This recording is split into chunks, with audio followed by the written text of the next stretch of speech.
We are on our way over to the Meadows. We're about 9 or 10 minutes out. I wanted to make sure that I come over and went with Uncle Danny. I assume everything is fine. He certainly qualified fantastic. He trained great the other day, I was told. And then obviously coming into tonight, I'm pretty optimistic, let's say, about how his chances are with respect to his first lifetime start here at the Meadows. I've had a lot of people over the last little while ask me, Anthony, I thought we were trying to acquire some horses. I thought we were trying to buy some horses. I am, but I can't just go out and buy them. I just can't go out. There's not a marketplace to go out and buy them. You have On Gate and Preferred. Then you have agents that will call you. But again, I told you I'm kind of leaning towards literally going to the source over the next few weeks. I suspect one of these days I'll be able to go out and watch Time Is On My Side race, or maybe when the Perfect Sting filly starts racing, go out and watch her race, and then in turn take the afternoon, maybe just a tour around. It's one thing for people to put their horses on Gate, but there are steps that lead up to that, right? People talk to the clients and say, hey, I just don't think this horse is working out, can't find a spot for him, or maybe the horse races bad a few times, and the owner himself or herself calls or messages and said, hey, maybe we should just move this horse on. There's steps that get to that point, and if you can, if I'm standing in your barn and say, hey, do you have any horses for sale? Yes, actually, I might have a couple there that are likely for sale. Now, those horses have not or may not ever get to the point of being on Gate, but being in person in the prospective trainer's doorway may change that outlook, let's say. So that's something I want to do over the next month or so. But there is always Preferred. There is always On Gate. There's always people looking to sell. But I can't just buy to buy, right? You have to have a plan and you have to have a budget. I was the underbidder on a pretty good trotter yesterday that sold. No, that's not true. I was not the underbidder on the horse. I got out a little bit before the horse sold. I wasn't even close to the underbidder, but I was in at a price that I thought was more than fair, and I think beyond a buyer's price. Quite frankly, what I would consider at the time, and I still do, to be quite close to the seller's price. That horse sold for a seller's price plus $6,000 or $7,000, which I just wasn't prepared to pay.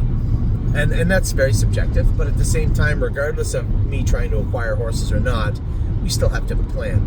Now, we have some horses that are coming up. I'm watching very, very closely, and one of them was today, and quite frankly, the horse was owned by one of our clients, one of our friends, Steve. He had the horse with Steve Bossens. The horse's name was NASA, N-A-S-A. Had been racing at Mohawk and the B tracks, had 4 lifetime wins. Had been pretty good, but again, approaching that level of, are we going to continue to race at Grand River in London, or are we going to put the horse up for sale? Not quite a Mohawk horse. We've been there, done that. And that certainly doesn't mean that the horse isn't going to be effective. In fact, oddly enough, this is a propulsion colt, a 3-year-old colt. And our propulsion filly, Grand Slam Dio, obviously also looked like she couldn't do it Mohawk, but certainly has done very, very well at the Meadows and is in a stake race in Kentucky on Monday. I'm not trying to draw conclusions to. I'm just saying, here's a filly that we had, connections to two. Here's the filly that we had that couldn't do, but come over here and did well. Here's Steve's horse, couldn't do it Mohawk. Could that horse come over here and do well? I don't think there's anything stopping that horse from doing it, especially when I look at his last start. Non-winners at 2 or $25,000 life. He is $2.10 on the board. 10 cents on the dollar. $2.20 on the board. And wins by a half a length in 58 last quarter, 29 and 3 at Grand River. Now Grand River's fast, but the horse does show speed, trotting in 57, 56, 55 and 2 starts back at Mohawk at a price of 40 to 1 in that particular race. If I'm not mistaken, is that not Chicago Hall's race? No, it wasn't. It wasn't Chicago, but the same. Oh, yeah.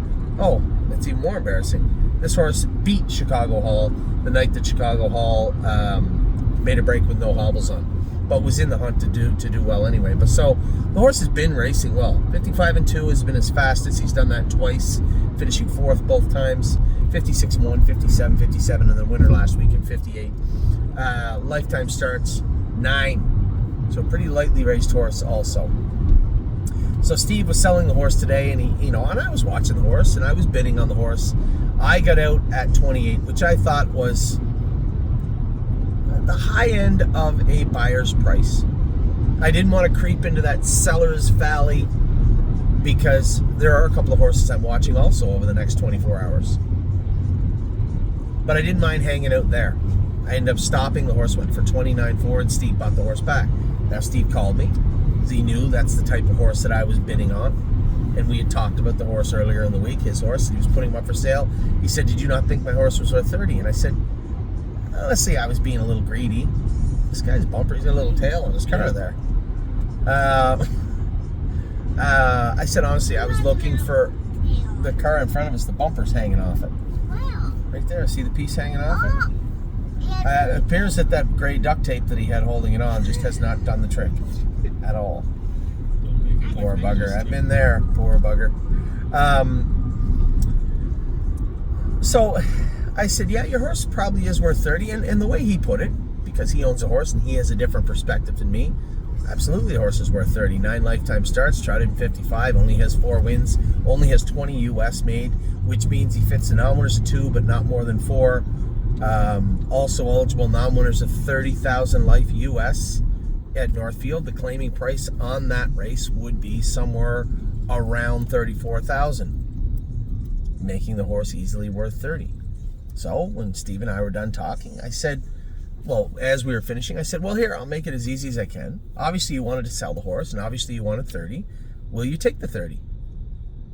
Well, I was in at 28. He said, yeah, I'll take the 30 if that's what you want to do. That's fine with me. So, we bought NASA. Oh, there's partners on this horse too, so it's not just Steve. We bought the horse named NASA. I paid Steve $30,000. Yes, if he won on gate today, he bought him back for $29,400. And if I'm going to be completely honest, I was out at 28. But my outlook, I really didn't think he fit that class at Northfield. Fits it twice. I thought he fit the class above that, the 4 but 7. And my take on that was the claiming price is higher, but if I can't do in that class, where do I race him? Well, hold on. If he fits that bottom class for 2 starts, that's theoretically $8,500 right there. I can put him in the class at the Meadows and he goes for 22 or 23. Now that's different. That's much different. The exit strategy makes sense. Rather than hopes and dreams and prayers, now we have an actual mathematical path to follow. Worst case scenario, of course, aside from getting hurt, which he hasn't had any issues, now the path is a little bit different. It makes sense. So we are going to buy NASA. Now, here's the problem. I know that there's a lot of hungry people out there. A lot of people want NASA out there, and a lot of people want horses like NASA. So there's going to be a lot of people looking for shares of this horse. So it is 4:18. 4:18 p.m. on Friday. I'm going to ask Wendy to open up the purchase portion of our site on NASA tomorrow at 10 a.m. That's right, Addie Bear. At 10 a.m. on Saturday. That way nobody can say I hadn't got home from work. Now there are some people in Europe. I don't know what time it is in Europe at 10 a.m. Depends where you're at, I guess. If you're in Europe and only in Europe, you can text me and ask me about shares in NASA, only because I don't know what time it is at 10 a.m. depending on where you're at. So that will be a caveat. Not an abundance of shares. We're talking 4 or 5 shares. PM. Yeah, it depends where you're at, though. But yeah, around 4 p.m. So that should be fine. So at 10 a.m. on Saturday morning, we will list NASA on the site. We will unlock his purchasing, and we will let you buy shares in this particular 3-year-old colt. Now, before you start getting super concerned, oh, Anthony, but what if I don't get any shares? That's fine. There will be other horses. There are 2 on my radar right now that are selling in the next 48 hours. So we will be looking at those horses also. So there you have it, our first purchase, if I'm not mistaken, and I could be wrong, it may be our first public purchase of 2025.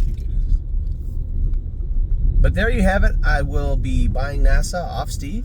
Full disclosure, everybody knows the story now. Everybody knows what happens. what happened. I was going to be out at 28, and Steve bought the horse back. We discussed it further, and 30,000. I think I'm okay with. You know Steve Palermo, right? He stayed there right before. You know Steve. So that's the plan. Everybody knows now, full disclosure, what took place with Nassau, what's going to take place with Nassau, when you're going to be able to buy shares. That will be 10 a.m. tomorrow. So I'm at the Meadows now. I'm going to go warm up our boy Uncle Danny and get to racing. I have a lot of drives tonight, apparently. And Addie's going to go in the kitchen. I will talk to you all very soon. I hope you're having a great start to your weekend. As I said, one of more to come, but I can't be just buying horses to buy. My original thoughts on Nassau was maybe 28, but after talking to Steve and realizing the class he actually fits at Northfield, I don't mind the 30,000 tag at all of Nassau. So there you have it. I will talk to you all soon. Take care. Good luck to all my partners tonight, wherever we're racing.